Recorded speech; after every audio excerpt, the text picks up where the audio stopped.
Good afternoon, Americans.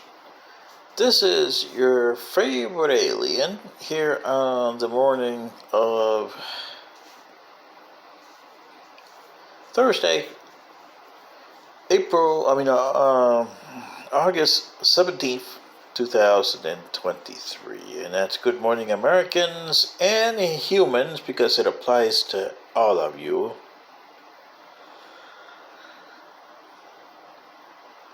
This is concerning a certain thing that turned out to be good and was tarnished by human behavior. I don't know how bad tarnish it was. It doesn't seem to have tarnished it too much, but it was tarnished. And let me tell you the story behind it.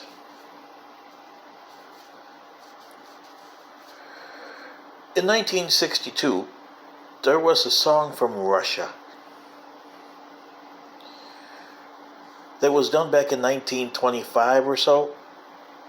And, it didn't appear, it had a different name. But it got translated loosely into English. And a lot of people tried it, but they didn't like it for some reason. It never caught on there. Until Paul McCartney from the Beatles in 1967 got a hold of this song and decided, hey, this is something that it's good to do, not for us, meaning the Beatles, but it's something for Apple Records. So he went try to find an artist, and he found a nice Welsh girl named Mary Hopkins. And they recorded the song in 1968. And that's the most famous version of that song that you hear all the time. Those were the days, my friend. And it's kind of like Dr. Zhivago in the Russian songs, because it was done in 25, so if you listen to the song, it has some reference to the Bolsheviks and the way things were back then when they were young. But Mary Hopkins made it into an American icon. And in 1969, it was released.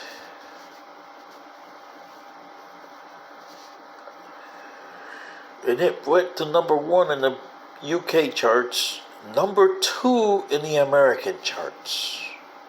Who was number 1? Well, another Apple Records song by the Beatles.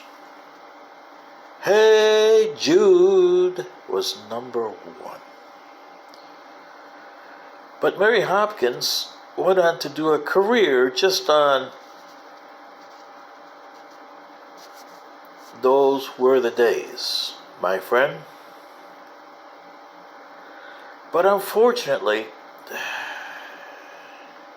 the song has a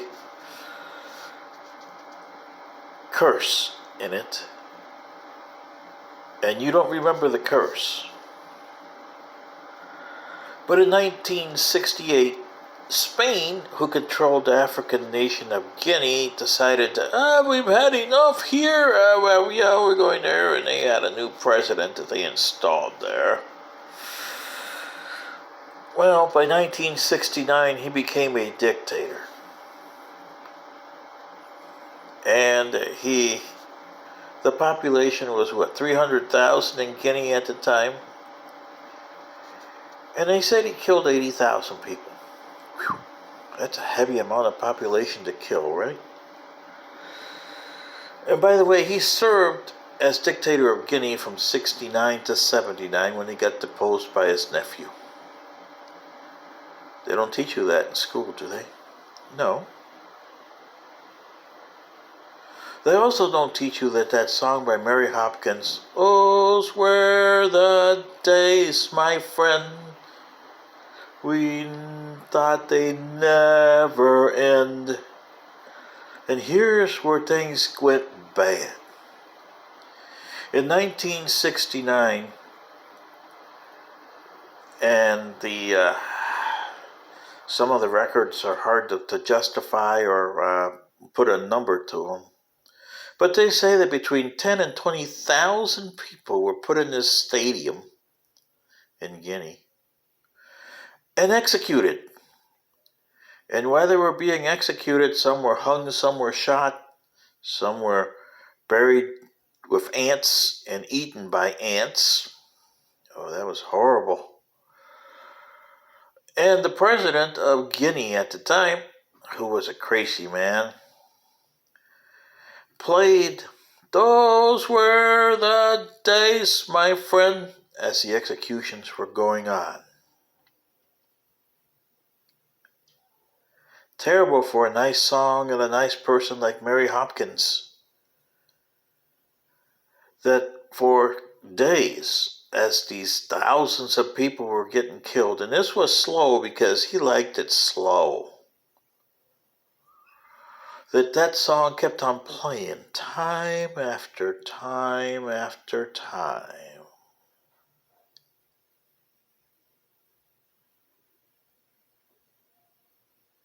And therefore, I know you needed this story, Americans.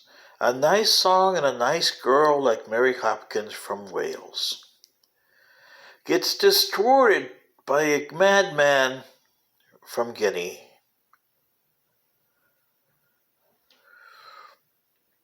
And it gets, by the different nations, put down in file 13 so that nobody knows. But you have to. Imagine, and the Russians, whoever composed this song back in the 20s, what they saw between 1917 and 24.